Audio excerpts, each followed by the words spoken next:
Well, we've been in this 5-week little mini series that we're closing out today in the book of Proverbs. And we've really been focusing on what Proverbs says about our hearts.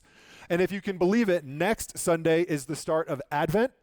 And we are jumping full on into the Christmas season. It's like December 1st, next Sunday. This might be news for some of you. And Advent is the build-up to Christmas, where we look to the coming of Christ. And so I hope you will join us for that next Sunday.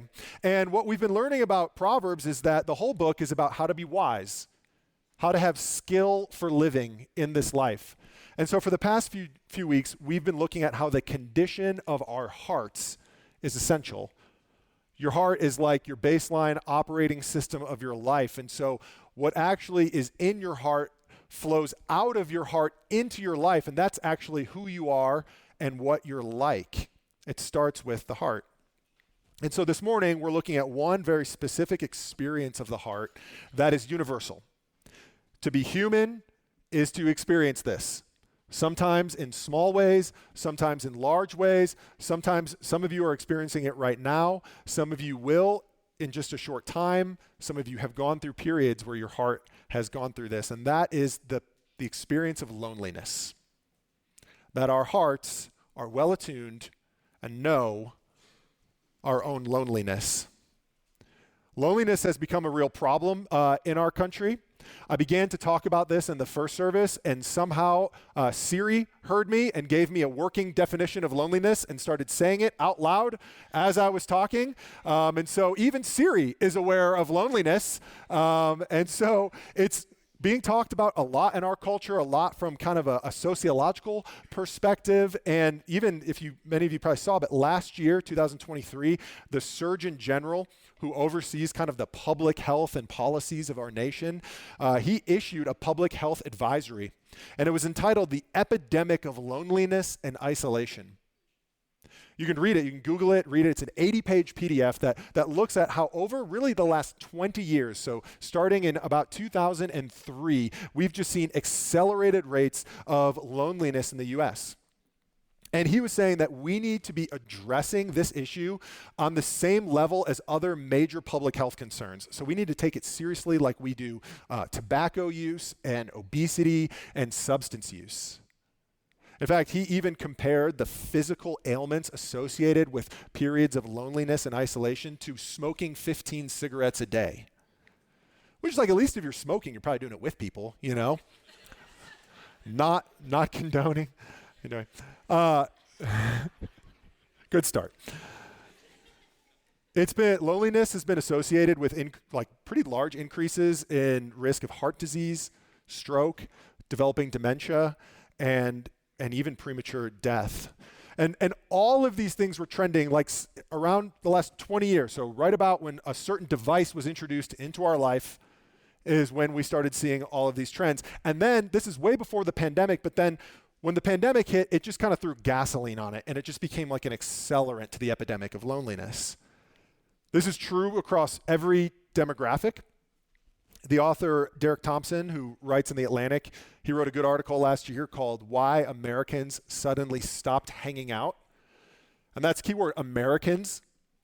So this is true of like teenagers. Teenagers spend about 50% less in-person, face-to-face interaction with friends than they did 20 years ago. This is true of adults, and young adults are reporting the highest level of loneliness, despite also being those with the most time on their hands and the most social time on their hands. It's true for men, women. He listed a crazy stat that he swears by, where he says that the average woman in America spends more time, 50% of women in America, so about the average, spend more time in real engagement with their dog or cat than they do people. And some of you are like, yep, and as God intended. So it's true for men, women, married, unmarried. Every range of socioeconomic classes are affected by and reporting higher rates of loneliness and isolation. And so he kind of points to, all right, why are people spending less face-to-face time interacting and reporting higher levels of loneliness? And one thing he points to is this decline in our public gathering and social spaces. And so he writes, the rise of aloneness is part of the erosion of America's social infrastructure. Social infrastructure is a word that people in the Atlantic like to use to sound smart, and it just means places people hang out. He said, someone once told me that the best definition of community is where people keep showing up. Well, where is that now exactly? Certainly not church. Funny thing for us to be hearing this morning. Each successive generation is attending less than their parents. Not community centers or youth sports fields, even the dubious community building power of the office. Arguably the last community standing for many is weakening with the popularity of hybrid and remote work. America is suffering a kind of ritual recession with fewer community-based routines and more entertainment for and empowerment of individuals and the aloneness that they choose. So what he's saying is these public social institutions where people would just normally gather have really been replaced by private entertainment, by our technology, and by this spirit of self-reliance. And so you don't need to go to the grocery store anymore. You can just do grocery pickup in your car. Or if you're at the grocery store, you have your AirPods in and you're doing self-checkout. Right? Or you can just stay home, like Gladiator 2 is in theaters, but it'll be on streaming soon enough. You could just watch it without having to leave your home. You can order food with your face and it shows up on your front door and you don't even have to talk to the person. And so all of that has really just worked as an accelerant to the condition of loneliness that is already present in just part of the human condition. In fact, long before Western individualism or technology or any kind of global pandemic, we had Proverbs. We had wisdom from the ancient world. And wisdom from the ancient world talks about this and says we need to pay attention to this and says it's a real thing in our hearts. And so we read in Proverbs 14:10, the heart knows its own bitterness and no stranger shares its joy. Wisdom says our hearts are well acquainted with bitterness. I love the metaphor of bitterness, and Proverbs is always trying to get us to think about physical life, our real life. It's not pie in the sky theology. It's not just spirituality for the higher plane. It's spirituality for real life. And so think about bitter foods. What happens when you taste a bitter food? It leaves a horrible feeling in your mouth. And it's like you want to get it out of your mouth, but it just kind of lingers and it sits there. And it's saying that's like a metaphor for the emotional pain and the harshness that we experience in the circumstances and relationships of our life. There's a myriad of ways that the disappointments and frustrations and chaos of life can just leave that sitting with you in your heart. Like we know this, that the world can be cruel, it can be harsh, it can be unfulfilling. In fact, even just in one day, just this last Friday, 3 random people approached me and brought before me just brutal things going on in their life. Just an unexpected diagnosis of cancer with a parent, a young child that's causing all sorts of issues for the parents, just regular difficult stuff. I spent time over the weekend learning about the foster care system, and if you want to just enter into just serious amounts of brokenness and pain, it's all there. And then the second part of this verse points to an even deeper issue with it, and that is that no stranger shares its joy. It's kind of a confusing proverb, and the wording of it is awkward, but essentially what it's saying is oftentimes you have no one to share it with. You feel this bitterness of life, and there's not really anyone who sees you or knows you in it. It's that feeling of if you've ever gotten really hard news or had a really hard day or gone through something really heavy, but you're sort of out in public, you still have to do your life, and so you're driving home or you're around other people or you're running errands, and you're carrying this heaviness, and yet no one knows. And it's kind of weird. Everyone's just a stranger. Or if you've ever been sick, but you don't look sick, it's weird to be out and be like, no one around here even knows that I'm sick and that I'm suffering. And so maybe sometimes if you've ever had this feeling like you think someone is a friend or a confidant that you can talk to and confide in, and they turn out to be more of a stranger, like you open up and you make yourself be vulnerable, but it's with the wrong person. And maybe they don't respond well, they respond poorly, or they shut you down, or they explain it away, or they barely listen to you, or they don't show any empathy, or even worse, they start to tell other people behind your back and gossip about you. Or maybe it's that feeling of like realizing you have no one to call when you need to talk about something. Nobody quite seems to like get it. Or like our hearts experience deeper loneliness in the bitterness of life because we feel unseen and unknown. One of our great modern poets is the songwriter Father John Misty.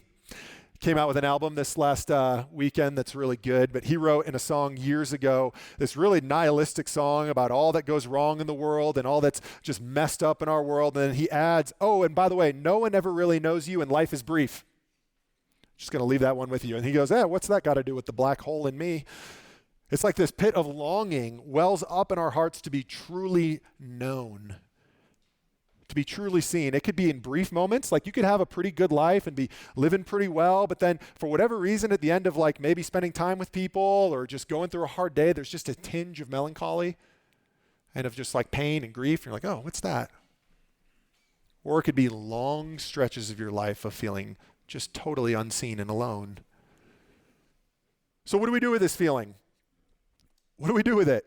Well, one answer is, and this is kind of part of the conventional wisdom, although Proverbs has stuff to say about it too, is just take the just find the joy in the pain. Life is full of ups and downs, so just find the little things in life that you can enjoy. Just don't take things too seriously. Just kind of enjoy what we have in life. This is basically my philosophy of life. If you know me, this is just kind of how I live my life. I'm like, yeah, life can be hard, but man, there's so much beauty and there's so much good if I just focus on that and use humor and I use laughter, and that can kind of give me a little bit of relief, or just seek distraction or seek things to amuse us. That's one thing that we do with our loneliness and bitterness of life. And Proverbs actually talks about this in Proverbs 14:13. It says, even in laughter, the heart may ache, and the end of joy may be grief. This verse points to like the limited nature of laughter and amusement. Like we use laughter even to help cope with the tragedies of life. They kind of go hand in hand. Like some things are so absurd. They're so painful and so absurd that you just like laugh at them. Right? But even at the end of that laughter, you know that it's still there. It's still painful. And so you can have this like momentary relief from loneliness, but at the end is grief. Or you seek things to kind of find relief from it. Things like maybe alcohol or, binge watching TV. You just are like, I'm just going to escape and just binge watch. You know when the show ends and you have a black screen and you're just looking at yourself in it and you're like, what did I just do with 8 hours of my life? Or endless scrolling. Or maybe you seek kind of an exciting fling or a one-night stand, but at the end of all of these, as you look over at that person you know you're not in love with, and you feel sober in the morning, and you feel like I've just wasted 3 hours on my phone. Or maybe you do what I do and you partake in this really awful thing that we have in life called sports and watching sports, which is like the worst thing in the world. Like, I don't know why I do this. Sports are the worst, and I'm just a dejected Chicago sports fan before you, and there's a Packers fan right here in the front row, and it's just making me remember, thank you for that, how awful life is when I try to seek and find some enjoyment, and my teams let me down over and over and over again. So many of these things feel great in the moment. They feel like they give us a little bit of relief, but they leave us feeling empty, right? And so what is the antidote to a lonely heart? What would be some wisdom for a lonely heart? Our conventional wisdom is obvious. It says romance, love, find a partner to share life with. Find someone who will cure your loneliness. Go seek physical affection. Someone who can complete you, someone who can meet your emotional needs. That's kind of the baseline conventional wisdom of the lonely heart in our culture. But the wisdom of Proverbs says it's actually not love and romance, it's friendship. It's friendship. Proverbs 27:9 says this, oil and perfume make the heart glad, and the sweetness of a friend comes from his earnest counsel. This is describing the gift of having a wise friend in your life. And it says that the gift of a wise friend is like sweetness. Notice that it's using that metaphor of taste again. In our culture, we can sweeten anything. We use high fructose corn syrup and artificial sweeteners, and we make everything sweet. In the ancient world, you really didn't have a lot of sweet food. You had honey natural substance. That was the main form of sweetness. And so you contrast that with what we heard in Proverbs 14:10 about bitterness. The heart knows its own bitterness, but a friend is like sweetness. And what we know about sweetness is that it can complement and it can even alter bitterness. Like, this is the difference between eating vegetables today versus like how I grew up eating them. Like, vegetables have gone through quite the transformation. Like, I don't know who the vegetable PR team is, but they've had this wonderful rebrand. Like, when we cook vegetables in our home, our kids are like, yes. And when I grew up, I don't know about you, but it was more like steamed Brussels sprouts. And my mom watches second service. Mom, these are like rhetorical flourishes in sermons, okay? So just relax. Your cooking is great. But right? And a Brussels sprout is like really bitter and not very good. But what we've discovered is cook it in bacon fat and put some salt and pepper on it, and maybe some garlic or maybe some delicious things, and maybe you pay $18 at a nice restaurant for it now. And if you take some delicious roasted Brussels sprouts and drizzle sweet things on them like honey or like pomegranates, it becomes really good. It complements the bitterness. Or like, imagine like bitter dark chocolate you wouldn't want to eat by itself, but if you put a strawberry in the middle and cover it in bitter dark chocolate, that complements and it's really sweet. And this is like rule number 1 of preaching, is to not describe good food before lunchtime. So I know no one's listening to me anymore, but that's Proverbs saying like that's like the effect of a good friend.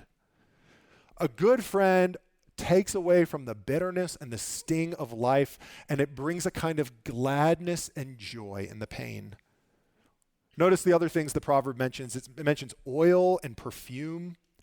Oil, perfume, sweetness, these are not things that we need in this life.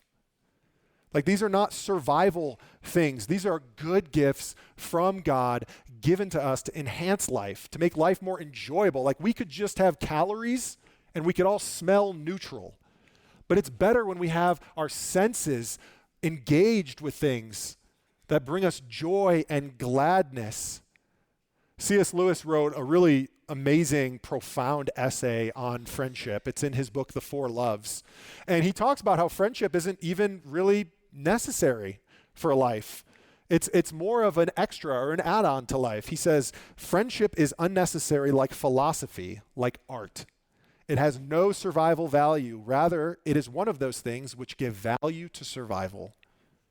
So it's a good gift from God to help us enjoy and have gladness in this life, especially to deal with the loneliness and the bitterness that our hearts often experience.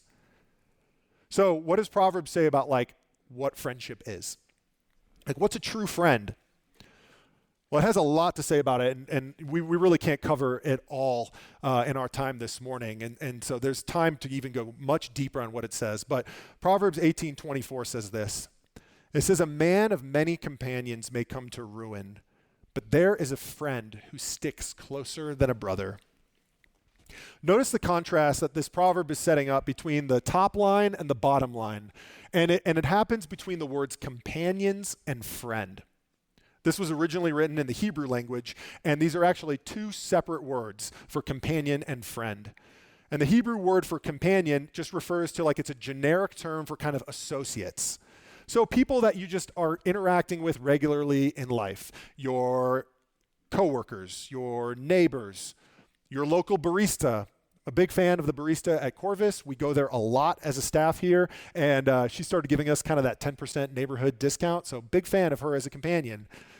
Or maybe it's like your ski buddies or your Instagram followers, many companions. We think companions are like our social media followers. There's many of them. It could even be your like group of friends, like people that you regularly hang out with.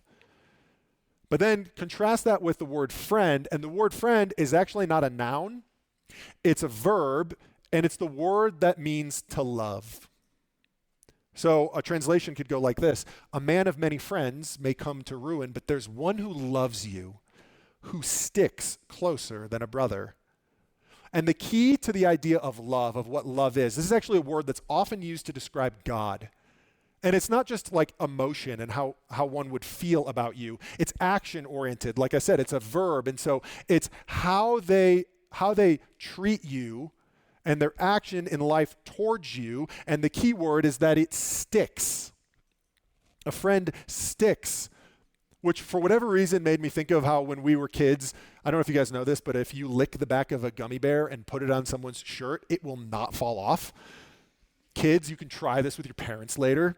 And it just like clings. It's the word that means like hold fast, to be committed, to be faithful, to never let go, to always be there. That's what it means to love. And that's why friendship in Denver is so hard, because people hardly stick. People move here and live here, and they do it not under the allure of building deep friendships and building community and investing themselves in something. People come here because of the allure of freedom. It's always been that way. The gold rush is the reason we exist, is to escape from maybe the obligations of family, of tradition, of religion, and to come out west to build a new life of prosperity for oneself. And so there's an inherent self-reliance and independence and individualism under the banner of freedom that exists here. And it can be really fun. People move here for that, and it's really fun. You don't move here for work, you work here to move here, right? But the problem is, there's very little real friendship involved in it. There's lots of companions.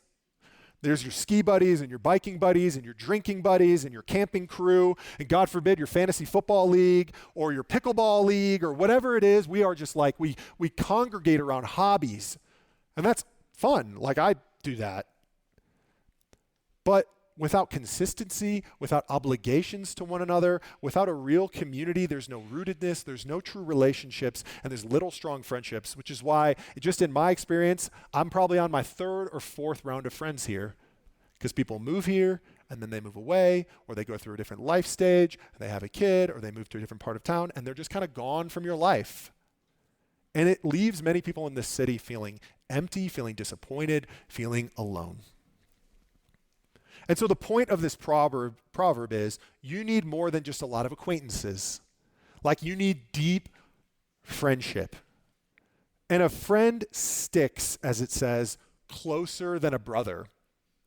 Why closer than a brother? Like, why closer than your family? Well, your family's already stuck with you, right? A friend chooses you. Your family has to love you. Some of you are going to get a picture of this very clearly this week, Thursday particularly. You're going to spend time with family, and you're going to kind of be like, yeah, it's like I should spend time with my family on Thanksgiving, but I'd rather be with my friends. If you could choose, you would choose your friends. You're like, I love my family, but we do have this one guy in the family, and darn, I wish it wasn't an election season. Or, man, keep the alcohol away from them. Or, man, they're just kind of boring.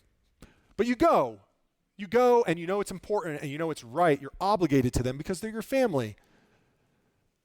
But the power of your friends is someone chooses to love you. Like I remember when my brother became my friend. I'm a little brother, and little brothers are just always trying to tag along with their older brother, just wanting to be included. And so mom would always say things to my older brother like, hey, make sure to include your younger brother. Or to him and his friends, take your younger brother with you. And he was always like, fine. And then one day, it was around high school, I remember when he was kind of like, hey man, do you want to come? We want you to be there. Hey, you going to join? We're hoping that you were going to come with us.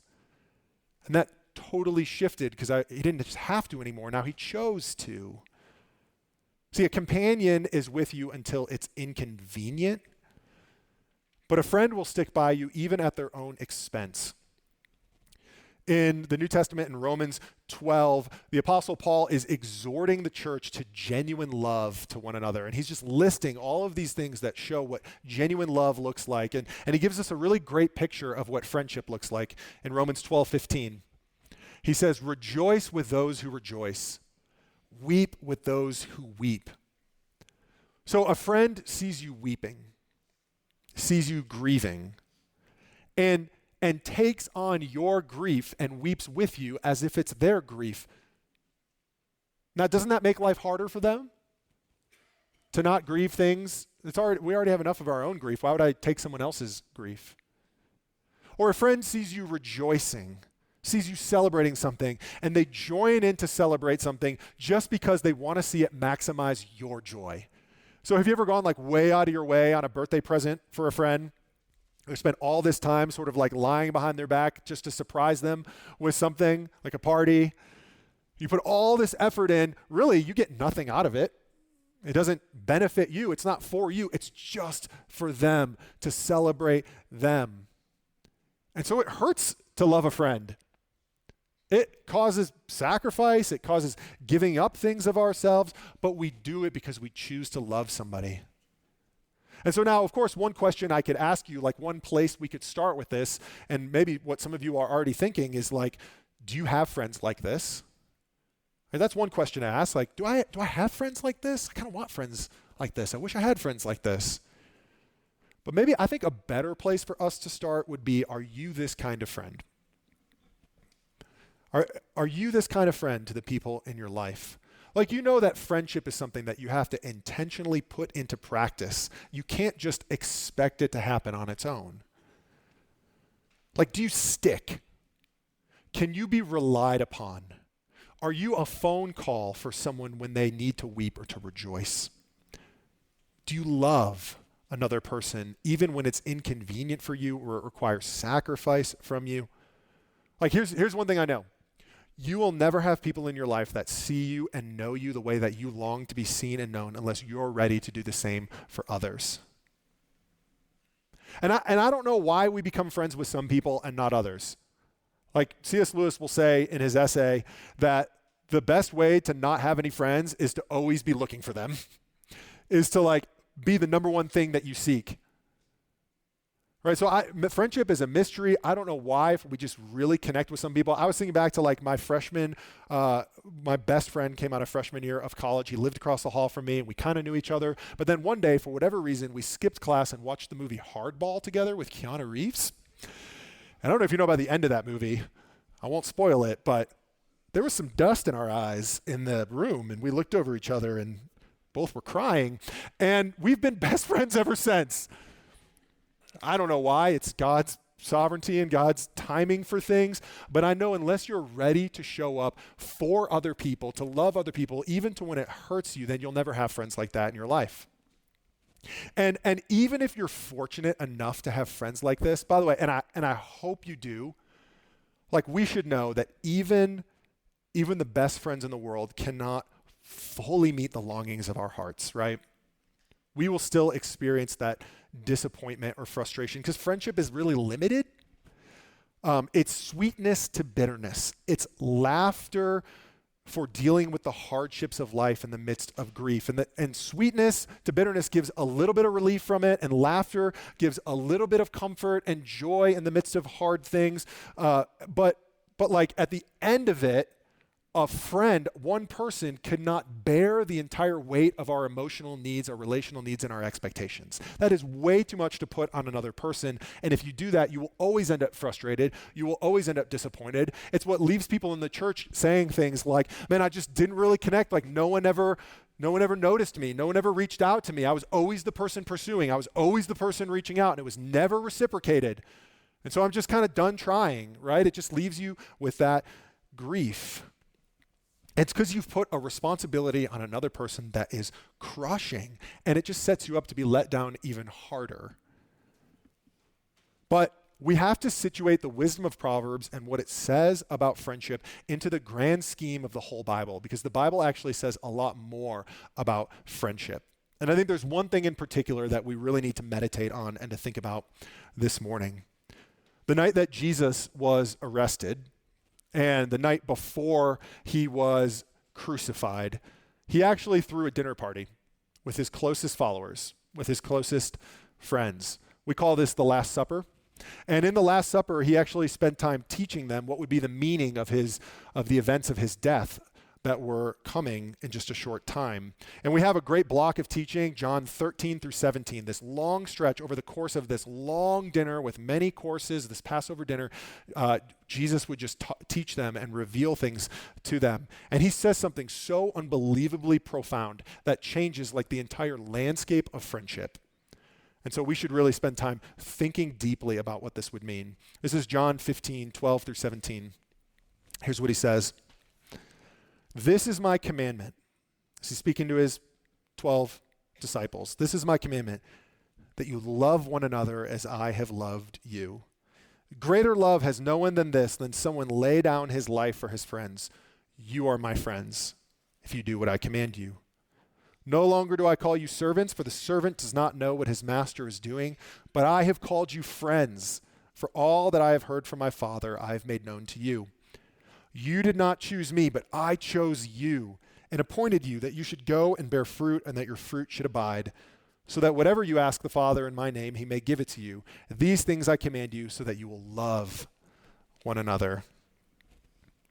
The greatest act of friendship in the history of the world was when Jesus died on the cross. Never before and never again was love so great, was death so grim. Why is this the greatest act of friendship? Why is this the greatest act of love? Do you remember what Jesus' friends did that very night? After this long dinner of spending time with them, of revealing them, of talking about his love for them, of showing them what he was going to do in his sacrifice and death, do you remember what they did that very night? They all betrayed him, left him, and were scattered.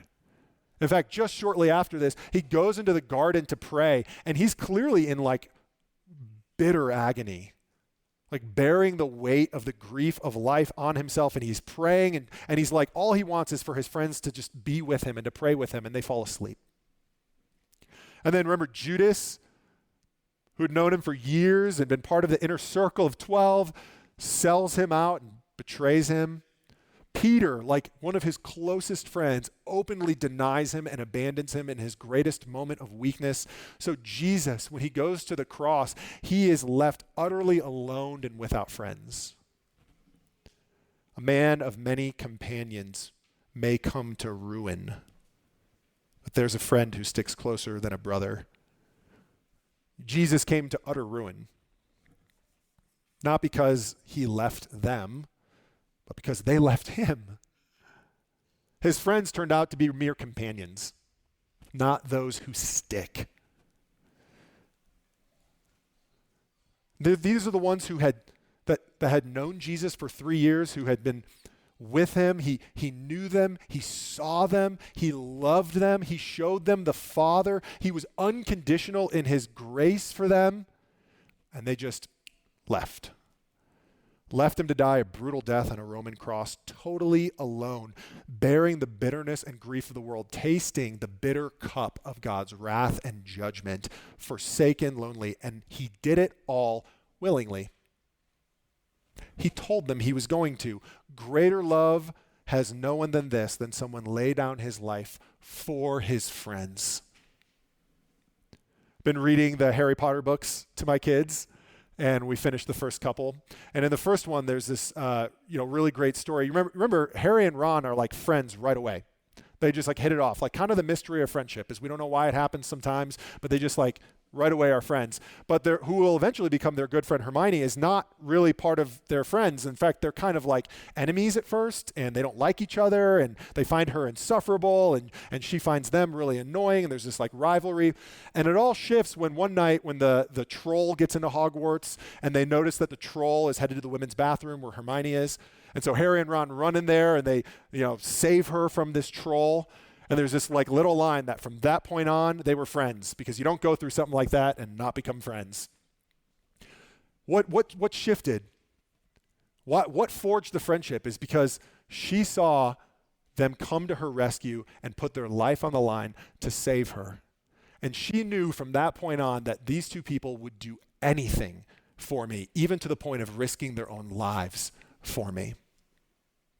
Greater love has no one than this, than someone lay down his life for his friends. Jesus is the perfect friend because even when we're at our worst, he sticks closer than a brother. He doesn't leave you. He doesn't forsake you in your sin and your rebellion and all the ways you can mess up your life. Even when you're just experiencing the deep loneliness of your life, he's fully committed to you to the point of sacrifice and death. He proved to you on a cross that there's no length he wouldn't go to for you, to choose you, to love you. Did you hear that in verse 16? You didn't choose me, I chose you. Like when he was hanging on the cross, what was on his mind? What was on his heart? It was your name. He was thinking about you. For the joy that was set before him, he endured the cross. That's you. And so that's the gospel of Jesus, that he took on absolute loneliness so we would never be alone. He's Jesus Christ, the friend of sinners. You know the song that we sing sometimes, "What a friend we have in Jesus"? Can we find a friend so faithful who will all our sorrows share? Jesus knows our every weakness. Take it to the Lord in prayer. And it is this act of friendship that is actually the basis and the formation of the church. This is what brings us together. Jesus says in that passage in verse 12, "This is my commandment, that you love one another as I have loved you." Like, I've gone before you, I've done this for you, I've set the example. This is the basis of your relationship to one another. And then he finishes this sandwich about his sacrificial love, and he says, "These things I command you so that you will love one another." See, friendship is actually the very bedrock of the church. Friendship forms churches. Romance forms families. Love and romance forms families. Civil love forms nations and neighborhoods and societies.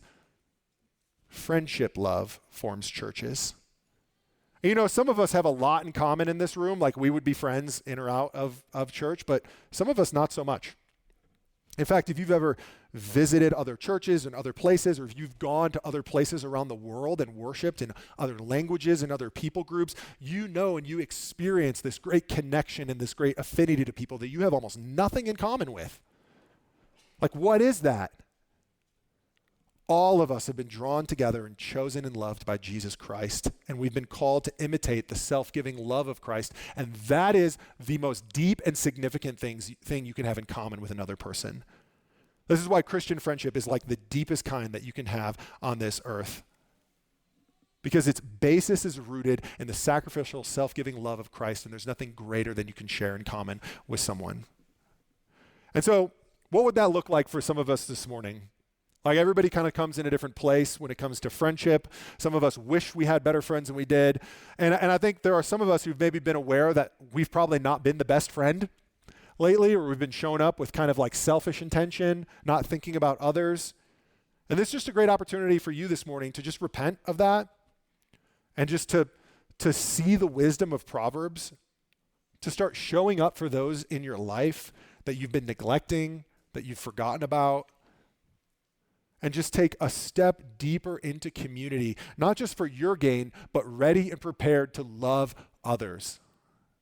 Show up with that mindset, with not that attitude. Like, what if we showed up into our small groups, our fellowship groups, not with, I hope this is the place where I find good friends for me, but I hope this is a place where I have the opportunity to love and to serve somebody as Jesus has done for me.